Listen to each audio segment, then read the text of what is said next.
സിദ്ദീഖിന്റെ നിക്കാഹും കഴിഞ്ഞ് നാട്ടിലേക്ക് മടങ്ങാൻ ഉദ്ദേശിക്കുമ്പോഴാണ് താവൂറിൽ ഉറൂസ് ഇന്നാണെന്നുള്ള വിവരം അറിയുന്നത്. നേരെ പിന്നൊന്നും നോക്കാണ്ട് താവൂറിലേക്ക് വണ്ടി വിട്ടു.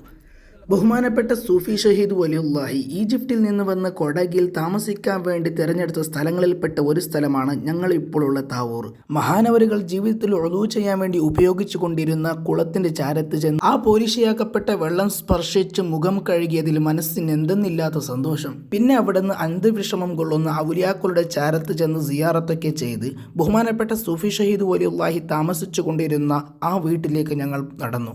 ആരാധനയിലും ഇലാഹി ചിന്തയിൽ മാത്രം കഴിഞ്ഞുകൂടിയ ആ വീട് കാണാൻ വല്ലാത്തൊരു ആവേശം തന്നെയായിരുന്നു. അകത്തേക്ക് ചെന്ന ഓരോരുത്തരും ഒന്നും സംസാരിക്കാണ്ട് ചുറ്റും നോക്കി നിന്ന് എന്തോ ഒരു ആത്മീയ മാധുര്യം രുചിച്ചതുപോലെ.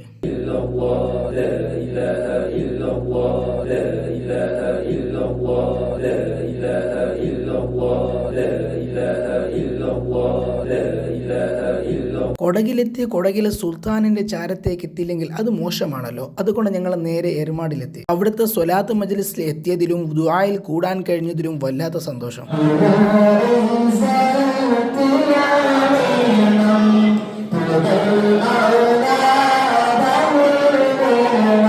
പിന്നെ അവിടുത്തെ ക്ഷീരനും എടുത്ത് ഒരു പാട്ടും പാടി നാട്ടിലേക്കുള്ള ഒരു യാത്ര.